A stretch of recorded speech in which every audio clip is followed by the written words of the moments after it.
when they took you from Africa and they banned you from being called Kunta Kinte, Rasul or Muhammad. That's right. When they took us on that westerly course, then they forced us into their names. Teach. And they called us Smith, Jones, Robinson, Green, Brown, Hogg. A black man called Mr. White. That's right. And when we go to China, Listen. and we put our passport down, and the Chinese immigration control official looks at that passport and he sees Mr. White, he expects to see a white man. And when he sees the black man, he says, uh-oh, this man doesn't know who he is. Teach, Muhammad. Actual fact. But many of us as black people today, we're very foolish people. Right. Because we don't understand why another man gives you his name. Because when he gives you his name, the giving of another's name denotes possession. It means he owns you. As long as you're walking in another man's name, he knows he owns you. You can talk as strong as you like. Yeah, I'm for black, yeah, Mrs. White. Yeah, they're laughing at you.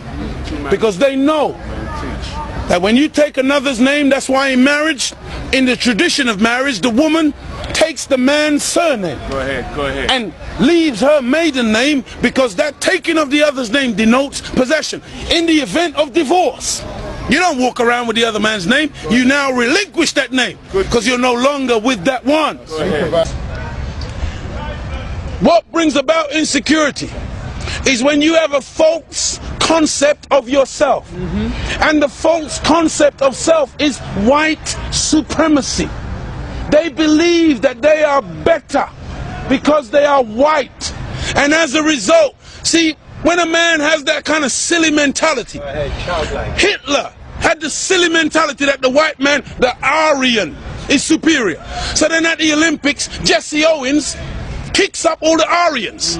Hitler is outraged. He's angry. The white man pushing white supremacy. That's why they would cut off our penis when they would lynch us. Penis envy.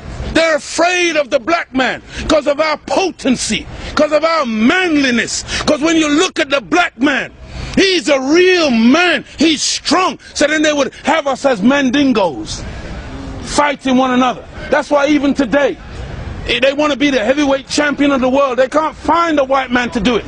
So they tried to turn a black man, Frank Bruno, into a white man. They called him the Great White Hope. They're desperate. We're not allowed to play golf. Why are we not allowed to play golf? Because we are inferior. We can't play the game. But let one black man into golf. Then all of a sudden there's a tiger in the woods. And he doesn't just play golf, he becomes the master. We're not allowed to play tennis. Let black people into tennis. We go straight to Wimbledon and win it in 1935. A black woman. Now Venus and Serena, they run out of opponents. They have to play each other.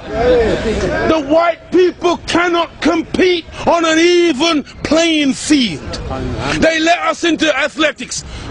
You can't run like us. You let us into any field of endeavor, we dominate it. So they feel, and they become very afraid of anything that goes contrary. And so every time a black man stands up for black people, Martin Luther King, shot down. Malcolm X, shot down. Patrice Lumumba, shot down. Steve Biko, shot down. Everyone, Nelson Mandela, they locked him up for 27 years. We can count back 400 years of the most brutal treatment. Look, they took my name, my language, my culture. They killed my mother, my father, denied me religion, disallowed me to read or write for over 300 years.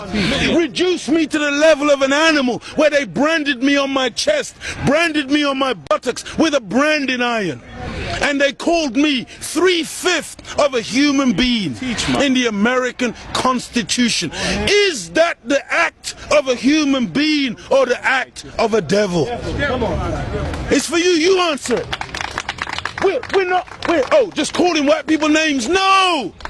We're just going on the basis of what we have experienced. Black people were taught to hate ourselves. That's right. Even to this day, many of my people suffer from self-hatred. Teach, Muhammad. And you will see us trying to change our skin color. Teach, Muhammad. When I was born in the 50s, in Jamaica, they would take, you know, like my nose, the mothers would sometimes take the nose and try to squash it, to hate self, that they felt that the baby was ugly if it had thick lips and broad nose and black skin. And so this is in order to counterbalance that degree of self-hatred, there had to be a teaching given by Elijah to black people that would allow us to fall in love once again with ourselves. See, because look, I know you're a wise man, and so you must understand that I'm a baby in wisdom, but I'm not a fool. And he's saying here today that the Caucasian is in fact the oldest group on the planet. I beg to differ. Look, one of the most famous anthropologists is Professor Leakey. And when Professor Leakey went in search of the origin of human beings and human species, he didn't stop very long in Europe. He went to Africa. And the oldest bones and the oldest human beings to this day that you call Zinjanthropus, using the Latin meaning Zin and Xanthropus, meaning a black man, that oldest man, they say, is millions of years old. You went back and found one even older than that. You called her Lucy, a black woman. Go ahead. And every sensible historian, anthropologist today agrees that the black man is the father of human beings. Even your geneticist, Mr. Mendel. Go ahead. You have Mendel's law. Go ahead. Mendel says that light eyes are recessive, light skin is recessive. You can take the recessive, the dark skin is dominant, the dark eyes are dominant. You can take the recessive from the dominant, but you can't get the dominant from the recessive.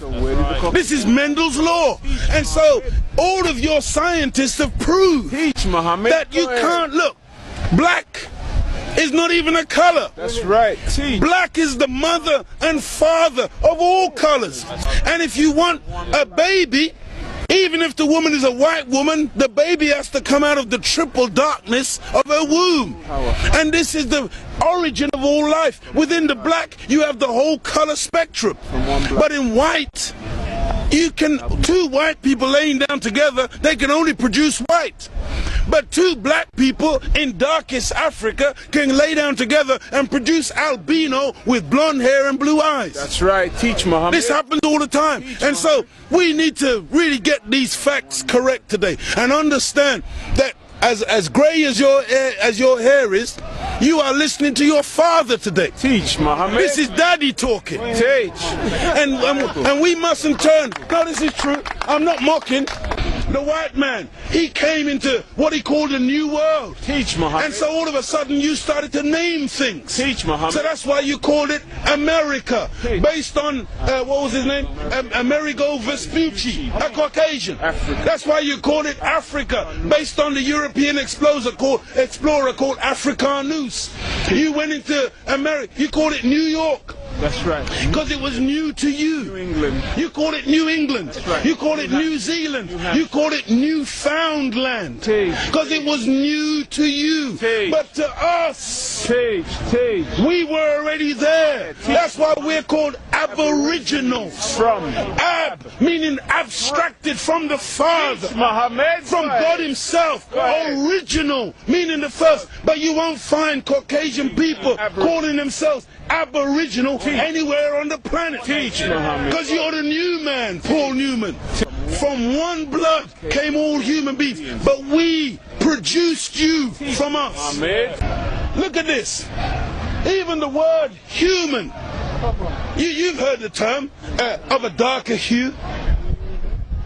Human, meaning a dark man. Human, a man of color. That's why the topsoil of the earth is called humus. It is the dark organic material that gives life to the earth. Whenever you take away the dark organic material, or you denature it, you're left with white granulated sand. Teach. Desert. You want to see those of us who think that white something to glorify in. No. It's a psychological thing with white people where you want to find your place. And your scientists and your historians, they spend so much time asking the question, where do we come from? Because they are puzzled as to your origin. Look at the Chinese, look at the Asians, look at the black people. All of us got dark eyes.